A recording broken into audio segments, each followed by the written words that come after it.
Atwer and Gillam lived on an island called Moa. That is the island they lived on. Atwer gave a son when he would become an age, a bow and an arrow. The next day, after waking up from sleep, he would go and hunt for birds. He would take the birds back to his mother, and he would give the lean birds to his mother and keep the big birds to himself. The next day, he did the same, give the lean birds to his mother and kept eating the big birds to himself. After a while, Atwer, his mother, would realize what he would be doing and said to herself, I think I know what my son is doing all this time. He would give me the lean birds and eat all the big birds to himself. So one day, when Atwer was sleeping, Gillam went to hunt for birds. But Atwer got up and said, I'm going to go follow him and see what he's up to. As Gillam was hunting, she went to a lagoon. She found a mud spot and she smeared her face with mud all over her face. So she went, and while Gillam was hunting, she jumped out and scared Gillam. Gillam ran back to his house. So Atwer went to the lagoon and wiped all the mud off her face, but forgotten a spot behind her ear. So she ran back to the house, but Gillam wasn't there yet. So a few minutes later, Gillam came back and said to his mother, there was a ghost. It popped out and scared me, so I ran back to my house. Yep. And Atwer said, just wait until tomorrow. The next day, they both got up, but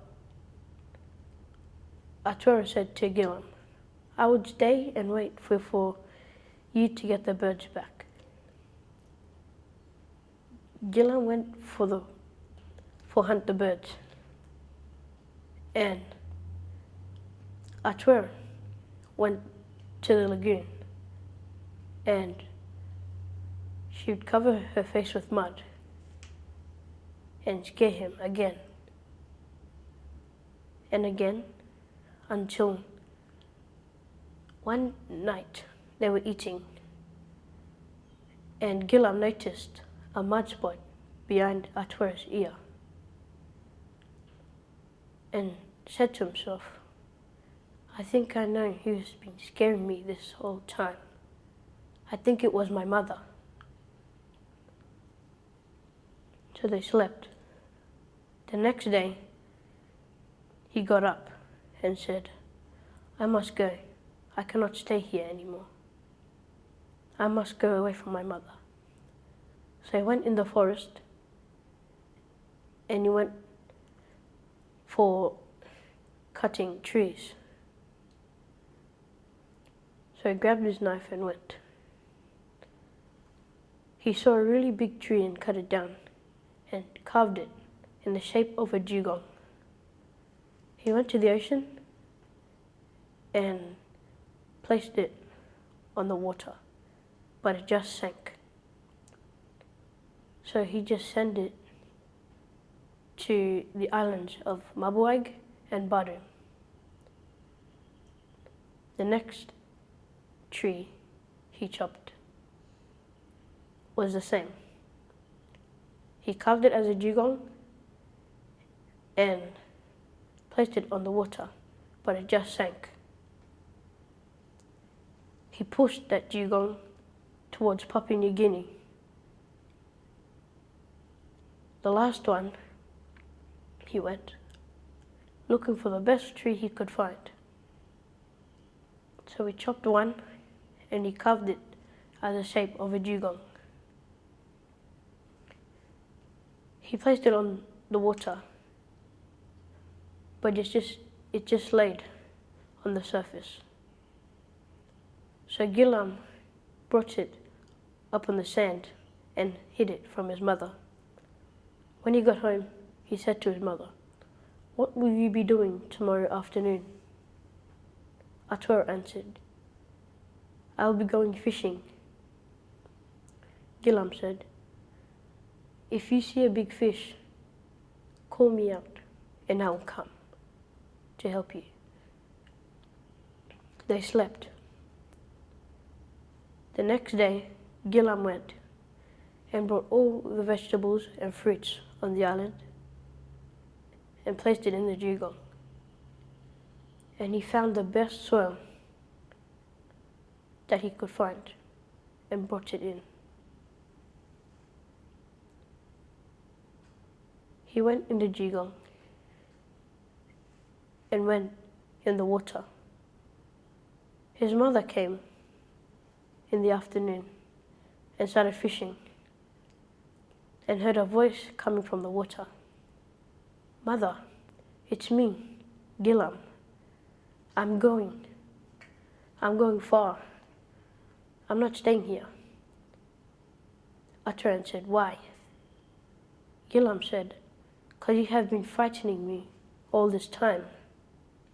I thought it was a ghost, but it was just you." So Gillam pushed and he swam until he could not see his mother. Atwer on the island was just crying and crying for his boy.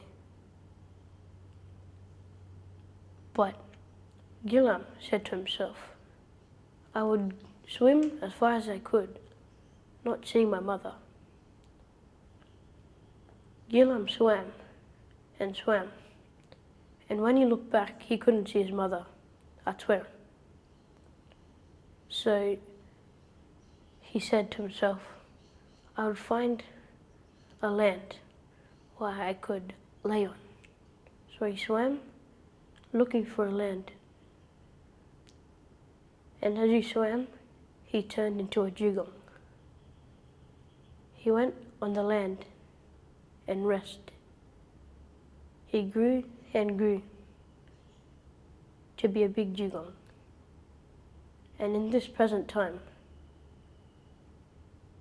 that dugong is known to be an island. And that island is called Mer Island, or people would call it Mer.